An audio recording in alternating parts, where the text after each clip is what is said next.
Hiya, I'm giving a couple of notices before the main point of this video. First, the video is made for a school economics project where we have to find a problem with the school and give solutions to the problem and also find someone to interview. Second, I won't respond to any comments, but feel free to talk amongst yourselves about the problem. Third, all things in this video are concepts and mock-ups meant to act as possibilities and solutions to the pre-existing problems that could act as barriers and ways to break down the barriers. Finally, there is an audio recording of the interview, but since it was more so conversation to get responses and ask questions that was in place, the interview audio also won't be posted here, but instead privately, and a link to it will be in either the video description or a pinned comment depending on when this gets uploaded before the turn-in date. There are notes on what they said and my take on it. It's not exactly what they said, but a summarized version of what they said. So with that, please enjoy. Hello and welcome to this odd video project. I'm sorry for the style that I chose for this video. I wanted to try PNG VTubing, and so that's why I'm like this. So, for this project, I've interviewed a member of my local school kitchen staff to ask them about food allergy accommodations in the school. I also gave them some ideas to make things more inclusive, but we'll get to that later. But first, thing to discuss is that when I told her about the project, she said that students have to get a doctor's note saying the allergies and requesting that a school makes them food. Now, this is a good practice to do as there are students that need the school lunch policies in regard to at least my area where school lunches and breakfasts are free. But this does cause a concern that I have had to think about, which is cross-contamination. But what I was able to see from where I was interviewing the person, the food prep room was super clean, so that is a good thing because it's less likely for cross-contamination. With that, there is a problem not with the staff, but mainly with the students. I was told this problem, and it's that most students that have food accommodation notes from their doctors, most never go and get the food. She said that about 10% of students actually go to get their food, where the other 90% don't, and it's just wasting food. So I hope that my solution gets that number to be higher. I hope. With that, one of my concerns is that the food is being told ahead of time, and this is in a pretty normal way. This is done in the form of a calendar-like list at the beginning of each month that's available to the students. With that, the printout doesn't actually have that much on it. Daily specials on the calendar side, and the other foods that are commonly served on the other side. Now, it is somewhat important to point out that the foods that are actually there don't actually have a calorie count either on them or on the calendar. Which does make a bit of sense because some of the foods are individually wrapped like our tin pizzas, while other times they're ordered Chinese or Thai food boxes that don't have any information printed on them. Students are able to ask for the calorie count when they get to the lunch attendant, as they have a list. But almost no students do so. But it does make the attendants a bit happy when people do ask, as it shows nutritional concerns and sometimes health concerns. Now on to more pressing matters that I tried to talk about, though she didn't give me much of an answer. Now keep in mind this isn't from much research, but rather something that almost went viral.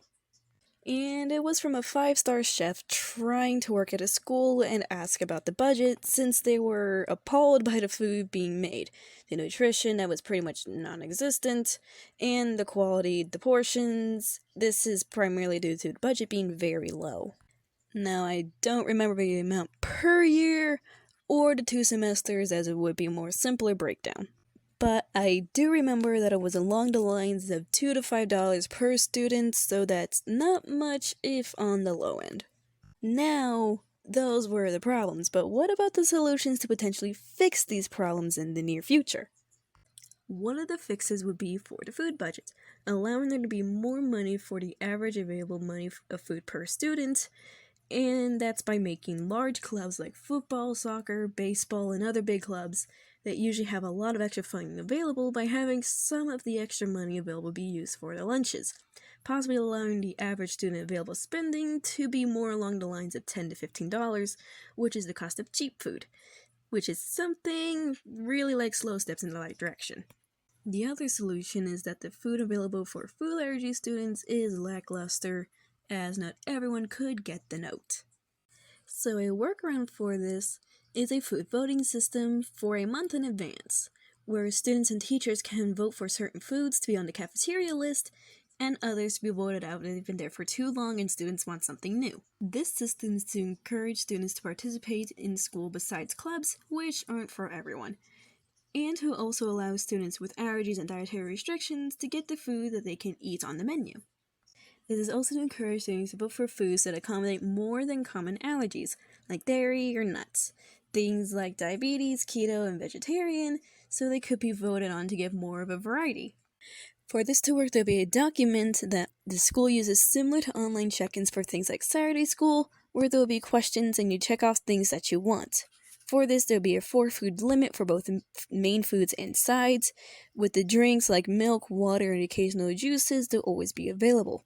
All the available foods with their ingredients and calories will be posted on a separate large document like a Google Sheets doc, so it could be updated as the years go on.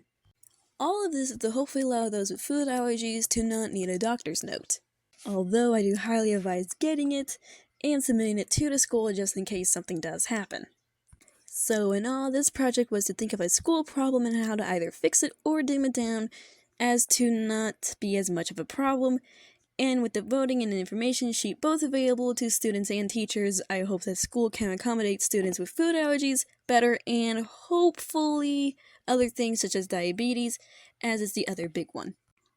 Hey everyone, I hope you enjoyed this project and that I have some good ideas for the future schools and everyone. I chose this topic specifically because I dated a guy that's deathly allergic to dairy, eggs, nuts, and shellfish.